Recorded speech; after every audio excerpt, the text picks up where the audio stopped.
आपकी हर चीज़ जन आंदोलन है। आपने सफाई की बात की, ऐसा बड़ा आपने जब पॉकेट में कूड़ा रखा, पूरा इंडिया पॉकेट में कूड़ा रखने लगा। आपने टूरिज्म की बात की, सब दौड़ पड़े पटेल की मूर्ति देखने के लिए। ये आंदोलन को बनाने के लिए दूसरों के दिमाग पे कब्जा करना बहुत ज़रूरी होता है, दूसरे दिमाग को पढ़ना। ये एक एक इतनी बड़ी जनसंख्या को के दिमाग को पढ़ लेना और उसके तरीके से एक चीज़ फेंकी और आंदोलन बन गई, ये कैसे होता है? ऐसा कब्जा करने की कोशिश जो भी करेगा वो विफल जाएगा। कभी भी जनमन का कब्जा नहीं करना चाहिए। जी। हमें जनमन को समझना समझ। चाहिए और जनमन और हमारी सोच के बीच में फासला कम कैसे हो, दूरी कैसे कम हो, खाई कैसे पटे, ये हमारा प्रयास होना चाहिए। थोपने से कभी चीजें सफल नहीं होती है, कभी नहीं होती है। अब देखिए स्वच्छता का अभियान, खुद को जाना पड़ता है, झाड़ू लगाना पड़ता है। उपदेश देने से होता नहीं है। लाल किले से इस प्रकार की बात बोलने की हिम्मत लगती है। और कुंभ के मेले में सफाई कर्मचारियों के पैर धोकर के गर्व अनुभव होना, तब लोगों को लगता है कि ये हमारी इतनी सेवा करने वाले लोग हैं, हम उनको स्वीकार क्यों नहीं करते। और जब देश का प्रधानमंत्री कुंभ के मेले के, अब कुंभ का मेला हमारा दुनिया में स्वच्छता के लिए जाना गया, एकदम। वरना हमारे त्योहार वगैरह फूल यहाँ पड़े हैं, प्रसाद यहाँ गिरा है, उसी में लगा।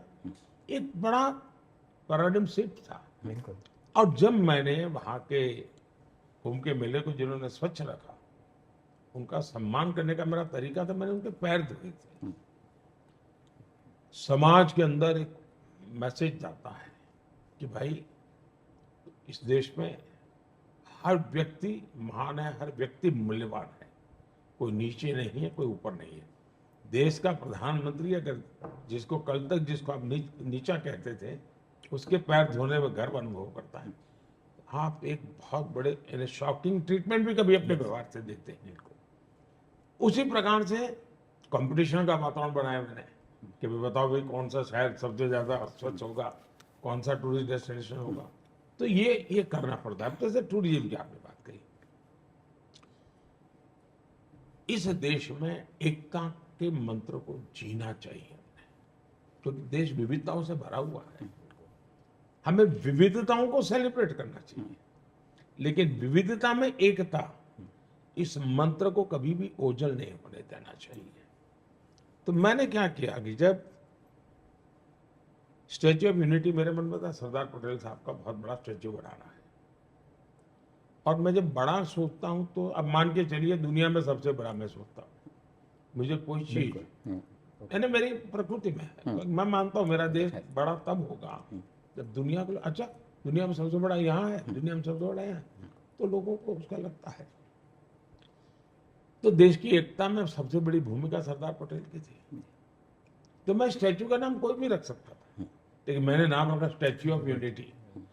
जब स्टैच्यू ऑफ यूनिटी रखा तो ऐसे नहीं रखा, मैंने क्या किया, वो किसान नेता थे, सरदार वल्लभ भाई पटेल किसान नेता थे, और आजादी के आंदोलन में किसान नेतृत्व देने का काम सरदार वल्लभ भाई पटेल ने किया था। और ये मैंने क्या किया कि भाई गांव गांव से खेत में जो उपयोग में आया हुआ औजार है वो लोहा में इकट्ठा करूंगा। हर गांव से मैंने छोटा सा लोहे का टुकड़ा मांगा, यानी देश की एकता।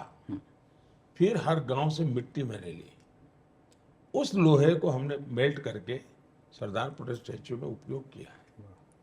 भारत के खेतों में उपयोग किया गया, किसानों के द्वारा उपयोग किया गया लोहा। तो इसके पीछे जो कल्पकता है, उस कल्पकता में एकता एलिमेंट है, जन भागीदारी का प्रभाव है।